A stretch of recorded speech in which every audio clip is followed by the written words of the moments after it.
ಉತ್ತರವನ್ನು ಕೊಟ್ಟಿದ್ದಾರೆ ಮಾನ್ಯ ಸಭಾಪತಿಗಳೇ. ಅತ್ಯಂತ ನೋವಿನ ಸಂಗತಿ, ಈಗ ತಾನೇ ಡಿಸ್ಕಷನ್ ಆಯಿತು, ಸುಮಾರು 2 ಲಕ್ಷ ಹುದ್ದೆಗಳು ಖಾಲಿ ಇದೆ ಅಂತ FD ಫೈನಾನ್ಸ್ ಡಿಪಾರ್ಟ್ಮೆಂಟ್ ಮೇಲೆ ಹಾಕ್ಬಿಟ್ಟು ನಾವೆಲ್ಲರೂ ಕೂಡಿ ಇರ್ರೆಸ್ಪೆಕ್ಟಿವ್ ಆಫ್ ದ ಪಾರ್ಟಿ ಜನರ ಜೊತೆ ಕಣ್ಣ ಮುಚ್ಚಾಲೆ ಆಡ್ತಾ ಇದ್ದೀವಿ, ಕಾರ್ಯಾಂಗವನ್ನು ಕೊಲ್ತಾ ಇದ್ದೀವಿ. ಆಲ್ಮೋಸ್ಟ್ 3,50,000 ಜನಸಂಖ್ಯೆ ಇದ್ದಾಗ 150 ತಾಲೂಕು ಇದ್ದಾಗ 7,20,000 ಸರ್ಕಾರಿ ನೌಕರರು ಇದ್ರು. ಈಗ 7 ಕೋಟಿ ಜನಸಂಖ್ಯೆ ಆಗಿದೆ, ಆಲ್ಮೋಸ್ಟ್ ಡಬಲ್ ಆಗಿದೆ. ತಾಲೂಕು 224ಕ್ಕೆ ಏರಿಕೆ ಆಗಿದೆ. ಆದರೆ ಸರ್ಕಾರಿ ನೌಕರು 5,12,000. ಅಂದರೆ ಹೆಚ್ಚಾಗಬೇಕಾಗಿತ್ತು, ಯಾಕೆ ಕಡಿಮೆ ಆಗಿದೆ ಅಂತ ಹೇಳಿ. ಸೈನಿಕರೇ ಇಲ್ಲದೆ ಯುದ್ಧವನ್ನು ಹೇಗೆ ಮಾಡೋದು ಅಂತ. ಅನ್ನ, ಅಕ್ಷರ, ಆರೋಗ್ಯ ಇವೆಲ್ಲ ಮೂಲಭೂತ ಹಕ್ಕು. ಊಟ ಹಾಳಾದರೆ 1 ದಿನದ ನಷ್ಟ, ಬೆಳೆ ಹಾಳಾದರೆ 1 ವರ್ಷದ ನಷ್ಟ, ವಿದ್ಯೆ ಹಾಳಾದರೆ ಇಡೀ ಜೀವನವೇ ನಷ್ಟ ಎಂಬಂತೆ ಸುಮಾರು 70,000 ವೇಕೆನ್ಸಿ ಇಟ್ಕೊಂಡು ಹೇಗೆ ಒಳ್ಳೆ ವಿದ್ಯೆ ಕೊಡೋಕ್ಕಾಗುತ್ತೆ, ಹೇಗೆ ಒಳ್ಳೆ ಆರೋಗ್ಯವನ್ನು ಕೊಡೋಕ್ಕಾಗುತ್ತೆ? ಮಾನ್ಯ ಇದರಲ್ಲಿ ಅವರು ಉತ್ತರದಲ್ಲಿ ಉಲ್ಲೇಖ ಮಾಡಿದ್ದಾರೆ, ಇಲಾಖೆಯು ಅಗತ್ಯತೆ ಅನುಗುಣವಾಗಿ ಹುದ್ದೆಗಳನ್ನು ಭರ್ತಿ ಮಾಡಿಕೊಳ್ಳಲು ಸಹಮತಿಸುತ್ತದೆ ಅಂತ. ಹಂಗಾರೆ ಅಗತ್ಯ ಇರಲಿಲ್ವಾ? ಇಷ್ಟು ದಿನ ಯಾಕೆ ಹಂಗಾರೆ ರಿಕ್ರೂಟ್ ಮಾಡಲಿಲ್ಲ? ಹಂಗಿದ್ರೆ ರದ್ದು ಮಾಡ್ಬೋದಿತ್ತಲ್ಲ. ಸುಮಾರು ಅಷ್ಟೊಂದು ಹುದ್ದೆಗಳಿದೆ ಅಂತೇಳಿ ಆಶಾಭಾವನೆಯನ್ನು ಯುವಕರಿಗೆ ಹೇಳಿ ಮರುಭೂಮಿಯ ಮರೀಚಿಕೆ ಅಂತ ಅವ್ರನ್ನ ಕಾಯಿಸಿ ಅನ್ಯಾಯ ಮಾಡ್ತಾ ಇದ್ದೀವಿ ಅಂತ ಹೇಳಿ. ಒಂದು ದಿನ ಬಂದರೆ ಗ್ರಾಮ ಪಂಚಾಯತಿ, ಪಟ್ಟಣ ಪಂಚಾಯತಿಗೆ ಬಂದರೆ 1 ದಿನ ಆಗೋ ಕೆಲಸ 1 ವಾರ ಆಗುತ್ತೆ. ಕಾರ್ಪೊರೇಷನಿಗೆ ಹೋದರೆ 1 ದಿನ ಆಗೋ ಕೆಲಸ 1 ತಿಂಗಳಾಗುತ್ತೆ. ಅವರು ಉತ್ತರದಲ್ಲಿ ಉಲ್ಲೇಖ ಮಾಡಿದರೆ ಕಲ್ಯಾಣ ಕರ್ನಾಟಕ ವೃಂದದ ಹುದ್ದೆಗಳಲ್ಲಿ ಕಾರ್ಯದರ್ಶಿಯವರಿಗೆ 80% ನೇರ ನೇಮಕಾತಿ ಮಾಡುವುದಕ್ಕೆ ಅಧಿಕಾರ ಕೊಟ್ಟಿದ್ದೀವಿ ಅಂತ. ಹೈಯೆಸ್ಟ್ ವೇಕೆನ್ಸಿ ಇರೋದು ಕಲ್ಯಾಣ ಕರ್ನಾಟಕದಲ್ಲಿ. ಇವತ್ತು ಯಾರು ಜವಾಬ್ದಾರಿ ಇದಕ್ಕೆ ಅಂತ ಹೇಳಿ. ಟೆಂಪ್ರವರಿ ಬೇಸಿಸ್ ಮೇಲೆ ಕಾಂಟ್ರಾಕ್ಟಲ್ ಎಂಪ್ಲಾಯೀಸ್ ಅಂತ ಮಾಡ್ತೀವಿ. ಅವ್ರು ಯಾವ ಮೆರಿಟ್ ಮೇಲೆ, ಯಾವ ಗೈಡೆನ್ಸ್ ಮೇಲೆ ತಗೊಳ್ತಾ ಇದೀವಿ ಅಂತ. ಏಜೆಂಟ್ ಮಾಫಿಯಾ ಆಗಿದೆ. 3 ಲಕ್ಷ ಕಾಂಟ್ರಾಕ್ಟಲ್ ಎಂಪ್ಲಾಯೀಸ್ ಇದ್ದಾರೆ. ಅಂದ್ರೆ ಮಾನ್ಯ ಸಭಾಪತಿ, important documents, government important documents ಅವ್ರು ಹ್ಯಾಂಡಲ್ ಮಾಡೋದಕ್ಕೆ ನಾವು ಕೊಡ್ತಿದೀವಿ ಅಂದ್ರೆ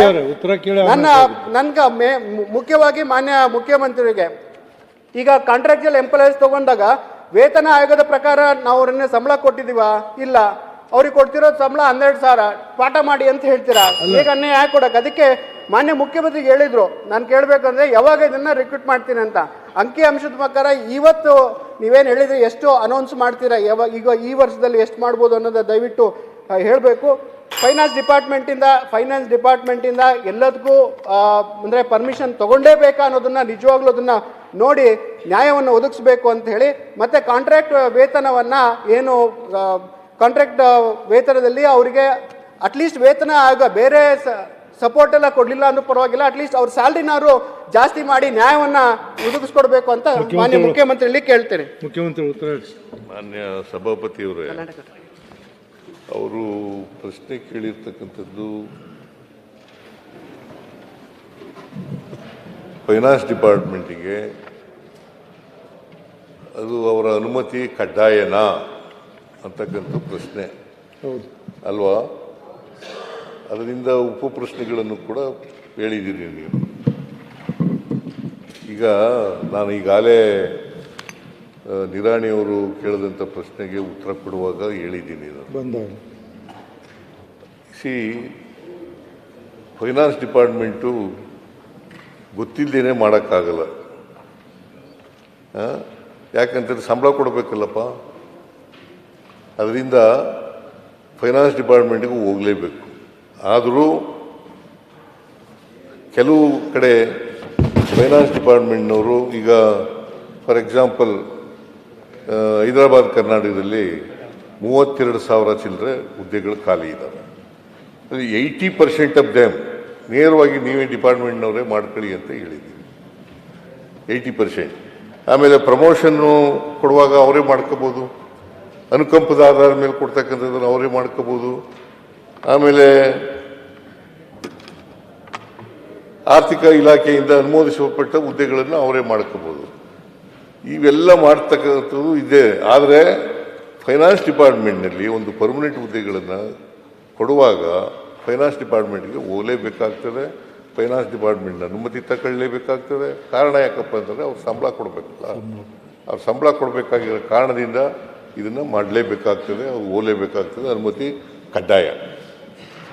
ಮಾನ್ಯ ಸಭಾಧ್ಯಕ್ಷರೇ, ಅವರು ಹೇಳಿದ ಪ್ರಕಾರ, ಮುಖ್ಯಮಂತ್ರಿ ಹೇಳಿದ ಪ್ರಕಾರ ಕಲ್ಯಾಣ ಕರ್ನಾಟಕದಲ್ಲಿ 80% ನೇರ ನೇಮಕಾತಿ ಮಾಡ್ಬೋದು ಅಂತ. ಆದರೂ ಯಾಕೆ ನೇಮಕಾತಿ ಮಾಡಿಲ್ಲ? ಯಾಕೆ ಅಷ್ಟೊಂದು ವೇಕೆನ್ಸಿ ಇದೆ?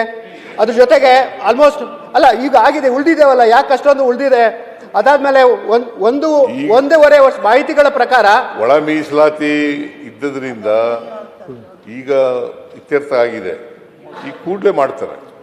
ಕೂಡಲೇ ಅಂದ್ರೆ ಮಾನ್ಯ ಮುಖ್ಯಮಂತ್ರಿಗಳೇ ಎಷ್ಟು ಮಧ್ಯ ಮಧ್ಯೆ ನಾವು ಕೇಳೋದು ಸರಿಯಲ್ಲ. ಆದ್ರಿಂದ ಇದರ ಬಗ್ಗೆ ಚರ್ಚೆ ಮಾಡ್ತಕ್ಕಂಥದ್ದಿದೆ. ಯಾಕಂತಂದ್ರೆ ಅದಕ್ಕೆ ಒಂದು ಅರ್ಧ ಗಂಟೆ ಸಮಯ ಕೊಡಿ, ನಮಗೆ ಅರ್ಧ ಗಂಟೆ ಚರ್ಚೆ ಕೊಡಿ. ಮಾನ್ಯ ಸಭಾಧ್ಯಕ್ಷರೇ, ಈಗ 1.5 ಲಕ್ಷ ಹುದ್ದೆಗಳು 5 ವರ್ಷದಲ್ಲಿ ಖಾಲಿ ಆಗ್ತಾ ಇದೆ.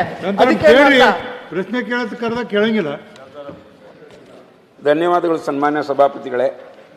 ನನ್ನ ಚುಕ್ಕೆ ಗುರುತಿನ ಪ್ರಶ್ನೆ ಸಂಖ್ಯೆ 621 ಸನ್ಮಾನ್ಯ ಮುಖ್ಯಮಂತ್ರಿಗಳು ಪರಿಶಿಷ್ಟ ಪಂಗಡಗಳ ಕಲ್ಯಾಣ ಇಲಾಖೆಯ ಮಂತ್ರಿಗಳು ಆದಂಥ ಮುಖ್ಯಮಂತ್ರಿಗಳಿಗೆ ಕೇಳ್ತಾ ಇದ್ದೇನೆ. ಮಾನ್ಯ ಅಧ್ಯಕ್ಷರೇ, ಉತ್ತರವನ್ನು ಒದಗಿಸಲಾಗಿದೆ. ಸನ್ಮಾನ್ಯ ಸಭಾಪತಿಗಳಿಗೆ ಉತ್ತರವನ್ನು ಕೊಟ್ಟಿದ್ದಾರೆ. ಆದರೆ ಇನ್ನೊಂದಷ್ಟು ಅಂಶಗಳು ಸೇರಬೇಕಾಗಿರೋದ್ರಿಂದ ನನ್ನ ಪ್ರಶ್ನೆ ಇತ್ತು. ಉತ್ತರ ಕನ್ನಡ ಜಿಲ್ಲೆಯ ಕೇಂದ್ರ ಬಿಂದುವಾದ ಯಲ್ಲಾಪುರ ತಾಲೂಕಿನ ಯಲ್ಲಾಪುರ ಪಟ್ಟಣದ ಸುತ್ತಮುತ್ತಲಿನ ದೂರದ ಹಳ್ಳಿಗಳಿಂದ ಬುಡಕಟ್ಟು ಮತ್ತು ಹಿಂದುಳಿದ ವರ್ಗಗಳ ವಿದ್ಯಾರ್ಥಿಗಳು ಪ್ರತಿನಿತ್ಯ ಕಾಲೇಜುಗಳಿಗೆ ಬರುತ್ತಿದ್ದು ಸರಿಯಾದ ಸಮಯಕ್ಕೆ ಹಾಜರಾಗಲು ಸಾಧ್ಯವಾಗುತ್ತಿಲ್ಲವಾದ್ದರಿಂದ ಯಲ್ಲಾಪುರದಲ್ಲಿ ಕಾಲೇಜು ವಿದ್ಯಾರ್ಥಿಗಳ ವಸತಿ ನಿಲಯವನ್ನು ಪ್ರಾರಂಭಿಸುವ ಯೋಜನೆ ಸರ್ಕಾರಕ್ಕಿದೆಯೇ ಅನ್ನುವಂಥ ಪ್ರಶ್ನೆಯನ್ನು ಕೇಳಿದ್ದೆ. ಸನ್ಮಾನ್ಯ ಮಂತ್ರಿಗಳು ಉತ್ತರ ಕೊಟ್ಟಿದ್ದಾರೆ. ಉತ್ತರ ಕನ್ನಡ ಜಿಲ್ಲೆ ಯಲ್ಲಾಪುರ ಪಟ್ಟಣದ ಪರಿಶಿಷ್ಟ ಪಂಗಡದ ಓದಬೇಡಿ ಅವನು ಹೇಳಿರಿ. ಉತ್ತರ 2 ಸಾಲಿದೆ ಹೇಳ್ಕೊಡ್ತಾರೆ. ಕೊಟ್ಟಂತ ಕೇಳಿ, ನೀವೇನ್ ಮಾಡ್ಬೇಕು ಕೇಳಿ, ಓದಬೇಡಿ ಅದನ್ನು ಪ್ರಶ್ನೆ. ಸೂಕ್ತ ಪ್ರಸ್ತಾಪನೆಯನ್ನು ಸ್ವೀಕೃತಿಯಾದಲ್ಲಿ ಪರಿಶೀಲನೆ ಮಾಡುವುದಾಗಿ ಹೇಳಿದ್ದಾರೆ. ಇಲ್ಲಿ ವಿಶೇಷವಾಗಿ ನಾನು ವಿವರ ಕೊಡೋದಾದ್ರೆ ಒಂದು ಸ್ವಲ್ಪ, ಸನ್ಮಾನ್ಯ ಮುಖ್ಯಮಂತ್ರಿಗಳ ಯಲ್ಲಾಪುರದಲ್ಲಿ ಒಟ್ಟು 5 ಕಾಲೇಜುಗಳಿದೆ, PUC ಡಿಗ್ರಿ ಸೇರಿದಂತೆ. 15 ಪಂಚಾಯತ್ಗಳಿಂದ ಸುಮಾರು 40-35 ಕಿಲೋಮೀಟರ್ಗಳಿಂದ ಅಲ್ಲಿಗೆ ವಿದ್ಯಾರ್ಥಿಗಳು ಬರ್ತಾರೆ. ವಿಶೇಷವಾಗಿ ಹಿಂದುಳಿದ ವರ್ಗದ ವಿದ್ಯಾರ್ಥಿಗಳು ಮತ್ತು ಪರಿಶಿಷ್ಟ ಪಂಗಡ ಜಾತಿಯ ವಿದ್ಯಾರ್ಥಿಗಳು. ಈ ಎಲ್ಲ ವಿದ್ಯಾರ್ಥಿಗಳು ಬೆಳಗ್ಗೆ ಬಸ್ನಲ್ಲಿ ಬರಬೇಕು. ಬೆಳಗ್ಗೆ ಸಾಮಾನ್ಯವಾಗಿ ಬಸ್ಸುಗಳಲ್ಲಿ ಸೀಟ್ ಸಿಗೋದಿಲ್ಲ. ಜೊತೆಗೆ ಘಾಟ್ ಸೆಕ್ಷನ್ ಇರೋದ್ರಿಂದ ತುಂಬ ಸಲ ಬಸ್ಗಳು ಕೆಟ್ಟು ನಿಲ್ತವೆ. ಹೀಗಾಗಿ ಅವರಿಗೆ ಕಾಲೇಜಿಗೆ ಬರಲಿಕ್ಕಾಗಲ್ಲ.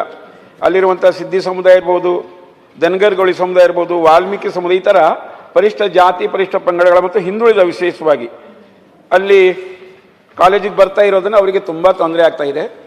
ಉತ್ತರ ಕನ್ನಡ ಜಿಲ್ಲೆಯ ಸಿರ್ಸಿ ಇರ್ಬೋದು, ಮುಂಡಗೋಡು ಇರ್ಬೋದು, ಹಳಿಯಾಳ ಅಂಕೋಲಗಳಲ್ಲಿ ವಿದ್ಯಾರ್ಥಿನಿಗಳಿದೆ.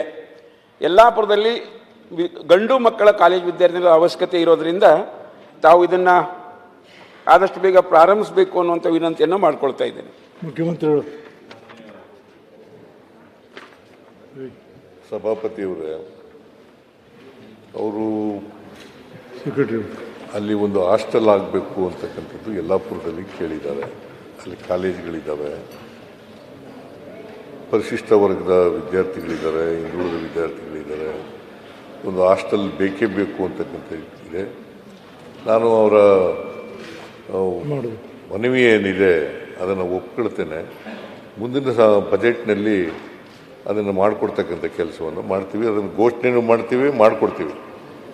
ನಿರ್ಭೀತ, ನಿಷ್ಪಕ್ಷಪಾತ, ವಿಶ್ವಾಸಾರ್ಹ ಸುದ್ದಿಗಳಿಗೆ ಮತ್ತೊಂದು ಹೆಸರಾಗಿರುವ ನ್ಯೂಸ್ 18 ಕನ್ನಡ ಈಗ ಆಪ್ನಲ್ಲೂ ಲಭ್ಯವಿದೆ. ದಯವಿಟ್ಟು ಇಲ್ಲಿರುವ QR ಕೋಡ್ ಸ್ಕ್ಯಾನ್ ಮಾಡಿಕೊಂಡು ಆಪ್ ಡೌನ್ಲೋಡ್ ಮಾಡೋದಕ್ಕೆ ಮರಿಬೇಡಿ. ನಿಮ್ಮ ಬೆಂಬಲ ಹೀಗೆ ಸದಾ ನಮ್ಮೊಂದಿಗಿರಲಿ. ಧನ್ಯವಾದ.